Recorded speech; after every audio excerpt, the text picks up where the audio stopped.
여러분 안녕하십니까? 5월 27일 굿모닝 MBN 시작합니다. 먼저 오늘의 주요 뉴스입니다. 6일 지방선거와 국회의원 보궐선거의 사전투표가 오늘부터 이틀간 전국 투표소 3,551곳에서 진행됩니다.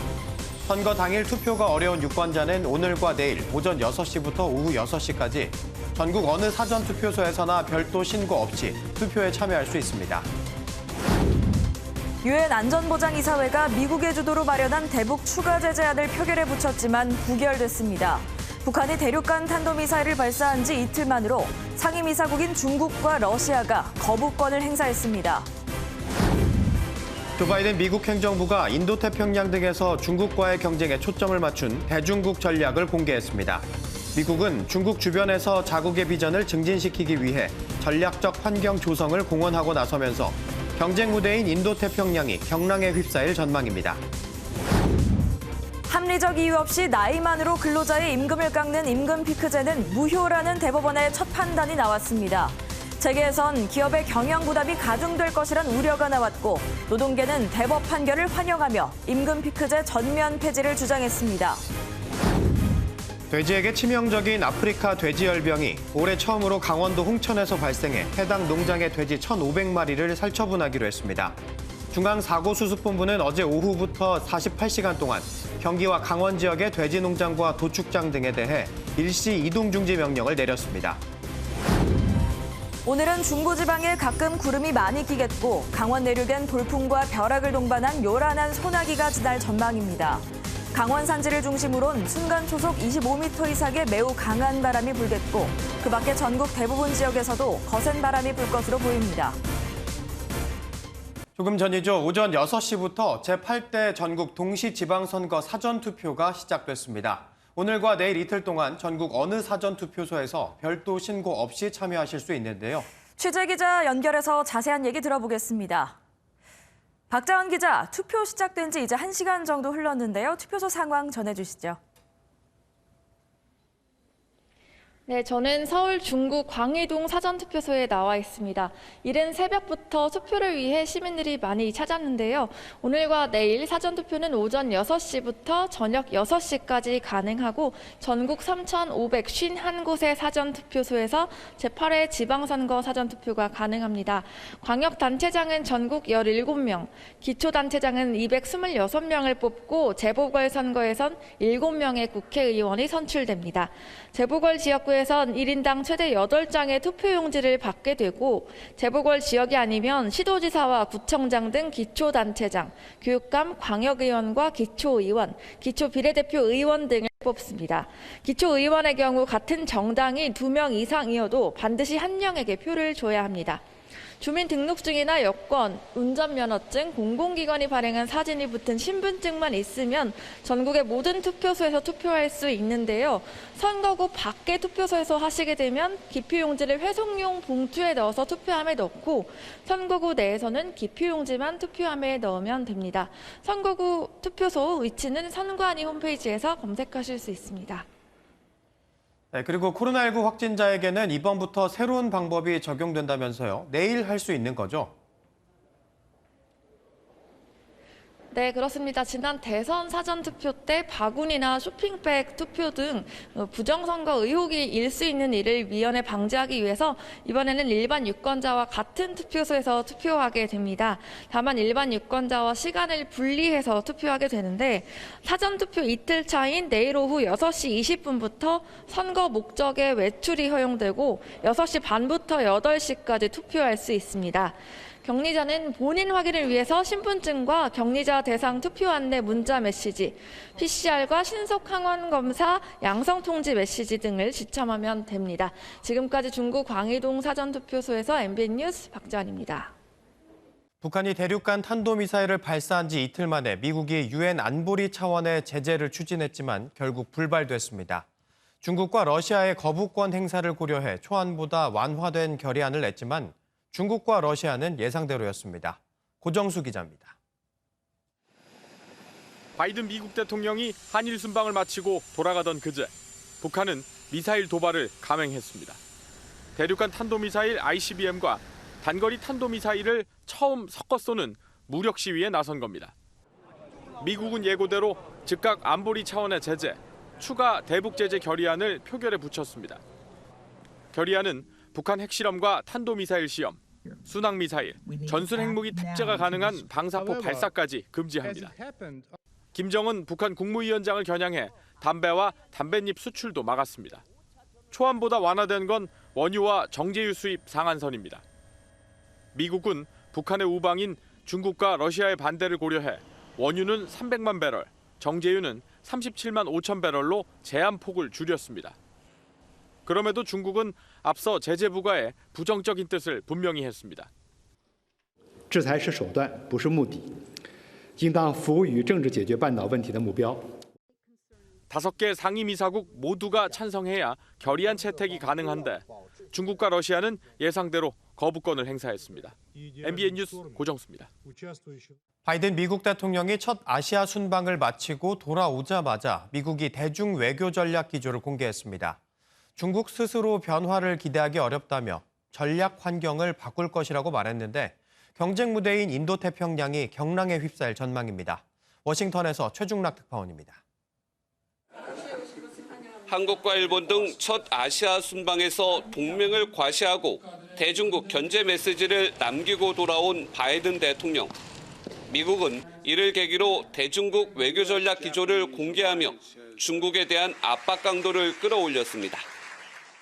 We cannot rely on Beijing to change its trajectory. So, we will shape the strategic environment around Beijing to advance our vision for an open, inclusive international system. 중국이 변하지 않는다면 중국 정부가 태도를 바꿀 수밖에 없게 그 환경을 만들겠다는 의미로 풀이됩니다. 사실상 중국에 대한 최고조 압박에 경쟁 무대인 인도태평양은 그야말로 경랑에 휩싸일 전망입니다. 그러면서도 중국의 정치체제 변화를 추구하는 게 아니라며 언제든 대화할 준비가 돼 있다고 강조했습니다. We stand ready to increase our direct communication with Beijing across a full range of issues. 우크라이나 침공으로 유럽 외교력에 집중했던 바이든 행정부가 다시 중국 견제에 나선 것은 중국의 세력 확장 행보에 대한 개입을 더는 늦추기 어렵다고 판단했다는 분석입니다. 미국이 인도-태평양 지역의 본격적인 개입에 나서고 중국이 맞대응하면서 미중 간의 긴장 고조는 불가피할 전망입니다. 워싱턴에서 MBN 뉴스 최중락입니다. 국제신용평가사 무디스가 실질 국내 총생산 기준 올해 우리나라 경제 성장률 전망치를 2.5%로 하향 조정했습니다. 지난 3월 발표했던 전망치 2.7%에 비해 0.2%포인트 낮은 수치로 무디스는 에너지 등 원자재 가격 상승으로 수입이 급증하고 대중국 수출이 둔화해 지난달 한국의 무역 수지는 크게 악화했다며 이유를 설명했습니다. 대신 무디스는 내년 한국의 성장률 전망치를 지난 3월 제시한 2.6%에서 2.8%로 0.2%포인트 상향 조정했습니다. 전자발찌를 끊고 여성 2명을 살해한 강윤성에게 어제 법원이 무기징역을 선고했습니다. 재판부는 강 씨를 사회로부터 영구 격리하는 것이 타당하다고 밝혔습니다.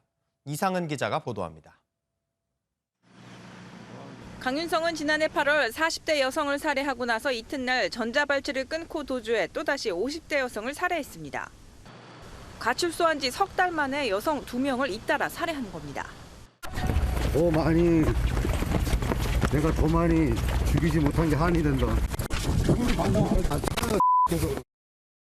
어제 서울 동부지법에서 열린 재판에서 검찰은 강 씨의 범행이 계획적으로 이루어졌다는 점을 강조하며 사형을 구형했습니다. 반면 강 씨 측은 살인이 우발적으로 벌어진 일이라고 주장했습니다. 국민참여재판에 참여한 배심원 중 3명은 사형을, 6명은 무기징역이 타당하다고 밝혔습니다. 재판부는 배심원 다수의 의견을 감안해 무기징역을 선고했습니다.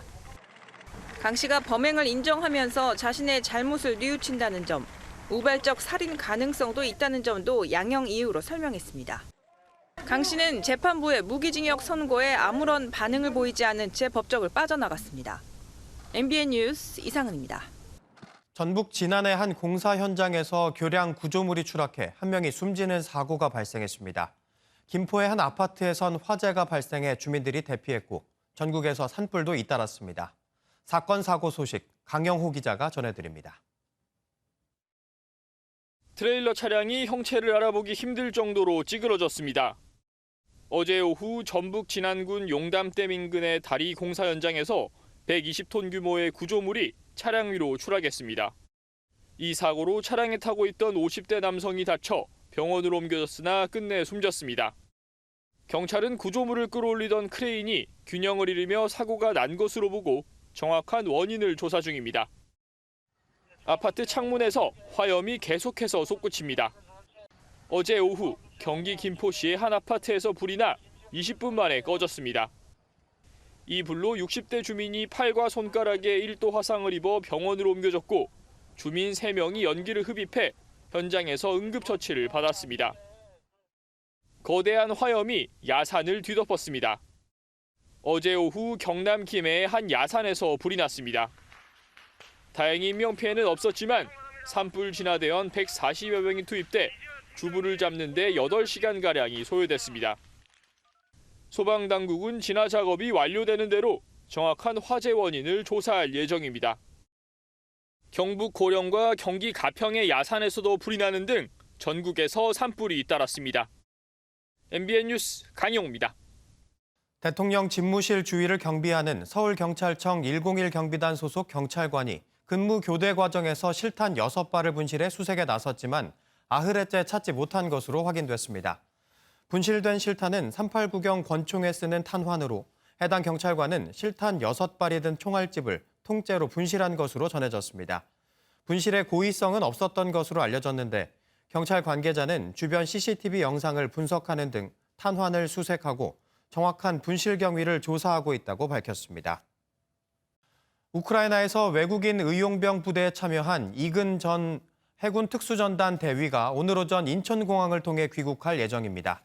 이 씨는 전장에서 부상을 입어 재활을 위해 귀국하는 것으로 알려졌습니다.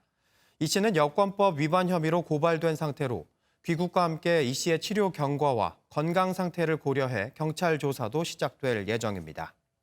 정부가 화이자와 모더나 백신 접종 후 발생한 심낭염을 코로나19 백신 이상 반응으로 공식 인정하기로 했습니다.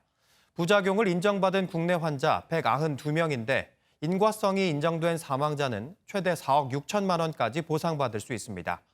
방역당국은 또 유럽에서 확산하고 있는 원숭이 두창의 국내 유입 가능성에 대비해 백신 도입을 검토하고 있습니다.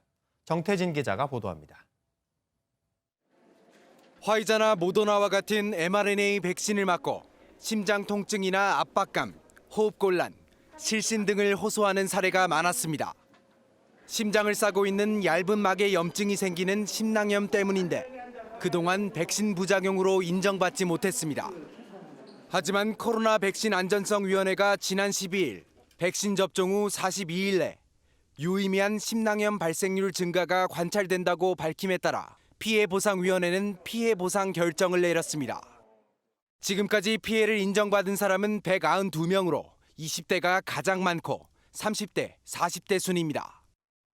염증 반응이라고 생각이 들거든요. 심근염, 심낭염뿐 아니라 임파선염이라든지 대상포진이라든지 이런 것들이 사실은 mRNA 백신 접종 후에 발생하는 걸로 지금 연구가 되어 있기 때문에 사망까지 이르게 된 경우는 약 4억 6천만 원을 받고 장애 시에는 중증도에 따라 사망보상금의 100% 또는 55%를 받으며 진료비와 간병비도 하루 5만 원 받을 수 있습니다. 신청은 피해가 발생한 날로부터 5년 이내 가능하고 이전에 피해가 있었어도 신청할 수 있습니다. 다만 아데노바이러스와 결핵, 신부전 등 다른 질병에 의해 심낭염이 발생한 경우는 보상받을 수 없습니다. 정부는 아울러 의사의 신고 없이도 피해 당사자나 보호자가 진단 확인서 등을 제출하면 보상 절차를 진행하도록 간소화했습니다. 한편 방역당국은 전 세계적으로 번지는 원숭이 두창의 국내 유입에 대비해 백신 도입을 검토하기로 했습니다. 현재 원숭이 두창 바이러스는 질병관리청에서만 진단 가능하지만 정부는 지역사회 전파 가능성에 대비해 권역별 검사 기관 설치를 검토 중입니다. MBN 뉴스 정태진입니다.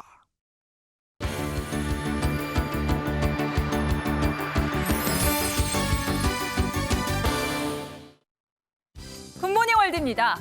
9마리의 청둥오리 새끼가 다름 아닌 하수구에서 발견됐습니다. 엄마는 어디 갔는지 아기들만 삐약삐약 울고 있었는데요. 지나가던 사람들도 귀여운 오리들을 그냥 지나칠 수 없었다네요. 이곳은 미국 워싱턴 DC 국회의사당 앞. 어디선가 삐약삐약 아기 새 소리가 들리는데요. 악취를 참고 하수구 뚜껑을 열었더니 자그마한 아기 오리들이 있습니다. 지나가던 사람들도 놀라 들여다보는데요. 조심조심 포획망을 집어넣어 하나둘 오리들을 밖으로 구출합니다. 빨간 통에 앉아 안정을 찾은 것 같은데요. 삐약삐약 목청도 좋은 귀여운 오리들 모습에서 시선을 뗄 수가 없네요. 깨질 것 같은 도자기를 세워 미로를 만들었는데요. 이곳을 지나가는 건 커다란 트럭입니다. 보는 사람도 손에 땀을 쥐게 만드는 미로 탈출 영상으로 확인하시죠. 트럭이 미로 속으로 들어갑니다. 보기만 해도 조마조마한데요. 커다란 차 2대가 들어가도 도자기 하나 건드리지 않습니다. 부딪히려는 순간 정말 작은 틈만 남기고 아슬아슬하게 멈추는데요. 두 차 모두 스스로 장애물을 감지하고 움직이는 자율주행 트럭입니다. 자율주행 트럭은 운전자가 있는 디젤 트럭보다 운영 비용이 60% 저렴할 걸로 예상되는데요. 미국은 트럭 기사가 8만 명이나 부족해 무인 트럭의 블루오션으로 여겨진다네요. 요즘 정말 안 오르는 게 없을 정도로 물가가 오르는데요. 영국에선 서민 음식을 대표하는 이곳의 가격까지 올랐습니다. 런던으로 가보시죠. 영국의 대표적인 서민 음식 피시앤칩스. 생선과 감자를 튀겨 함께 먹는 소박한 요리인데요. 최근 이 피시앤칩스 가격이 너무 올라버렸습니다. 1인분에 우리 돈 17,000원 정도. 우크라이나 전쟁과 코로나19 충격의 여파로 생선도 기름도 하나같이 가격이 훌쩍 올라버린 겁니다. 올해 피시앤칩스 가게 중 3분의 1이 파산할 수 있다는 암울한 전망도 나왔는데요. 물가 상승 소식 이제 그만 좀 들렸으면 좋겠네요. 굿모닝 월드였습니다. 강원 홍천군의 한 돼지 농장에서 지난해 10월 이후 7개월 만에 처음으로 아프리카 돼지열병이 발생했습니다. 방역당국은 오늘 오후 6시 30분까지 경기 강원 지역 돼지 농장 등에 일시 이동 중지 명령을 내리고 해당 농장에서 사육하는 돼지 1,500마리를 모두 살처분할 예정입니다. 한덕수 국무총리는 전파 원인을 신속히 파악하고 가용 자원을 총동원해 현장 방역 조치가 철저히 이행되도록 하라고 당부했습니다. 예술작품에 사용되는 재료와 기법의 한계는 과연 어디까지일까요?